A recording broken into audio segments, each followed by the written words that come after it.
Speaking of very talented actors that are highly selective in their film roles, Daniel Day-Lewis is probably one of the most celebrated actors of our time, and for good reasons. What makes Daniel Day-Lewis so unique is his utter disappearance into character while he's busy filming a movie. While this has been known to irritate cast and crew who've had to put up with this behavior, it pays off brilliantly for Day-Lewis, who has become well known for several iconic film characters. So as per a request, I'm going to give the 5 Daniel Day-Lewis performances that I consider to be his best. Number 5. In the Name of the Father.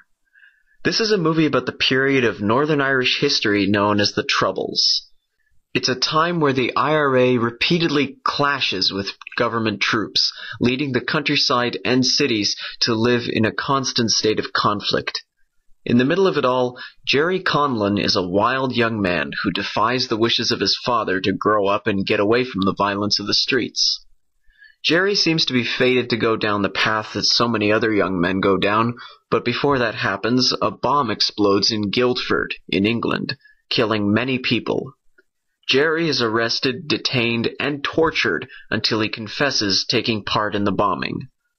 3 of his friends and several of his family members are also falsely arrested and falsely imprisoned. Jerry and his father end up sharing a cell for many years, and they get to know each other better than they've ever known each other before that time. I'm not going to go into the movie's overall quality or historical accuracy. I'm just going to note that Day-Lewis does a very good job conveying this change from a petty adolescent to a victim of injustice to a man eager to fight for his rights and worth as a human being. Number 4. The Crucible. I've already gone on about this movie in a review I made way back, so I'll try and avoid repeating myself. The movie is an adaptation of Arthur Miller's classic play, which uses the Massachusetts witch hunt as a metaphor for the Red Scare in the 1950s America. Day-Lewis plays the role of John Proctor, the man who attempts to bring down the paranoia all around him. Proctor is a man in a very dangerous position. He's had a secret sexual relationship with Abigail, who jealously names Proctor's wife as a witch. Proctor struggles with his own self-loathing and guilt, even as he tries to battle Abigail and the theocratic kangaroo court which judges the accused. Day-Lewis is just the man to put all the passionate rage and desperation into Proctor's portrayal. He fights against a strong current, trying not to drown in the process. It's a performance of hyperbolic emotion and more than one dramatic epiphany. The overall story of The Crucible makes it worth watching in itself, but the performances in this specific film, especially Day-Lewis's, make it especially memorable. Number 3. Lincoln. When I heard that Steven Spielberg had cast Daniel Day-Lewis as President Abraham Lincoln, I don't think there was a single person that doubted Day-Lewis's potential. But even then, I didn't realize just how good he really was going to be. Daniel Day-Lewis has always been good at disappearing into a role, but this case is especially an example of a transformation into an historical figure. Through his performance, we see Lincoln striving to glean victories out of the American Civil War, even as the war takes its toll on him and his family. His son defiantly wants to fight like all the other young men, which Lincoln's wife desperately tries to prevent. Lincoln also has to deal with his political enemies, even as he tries to pass the 15th Amendment with the help of some unlikely allies. This is definitely one of his best performances, as he persuades us that we're watching the figure of Lincoln as opposed to just an actor playing him. Number 2. There Will Be Blood. Paul Thomas Anderson shows us once again that he's one of the best actors-directors alive today. Day-Lewis is able to give one of his strongest performances as Daniel Plainview. This is the tale of a very ambitious man whose savage intentions are masked by fancy clothes and good manners.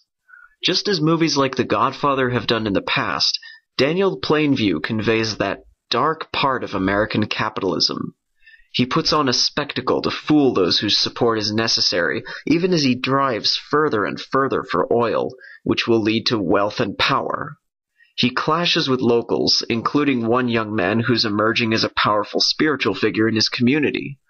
Both men dislike the other, and their game of one-upmanship leads to some of the movie's most riveting scenes. Throughout this character story, Daniel Day-Lewis stands at the center, and we grow to love his fascinating portrayal of a man whose mask is slowly ripped away until all that's left is the ugly stain of his withered soul. This is arguably Daniel Day-Lewis's most beloved and celebrated role, and for good reasons.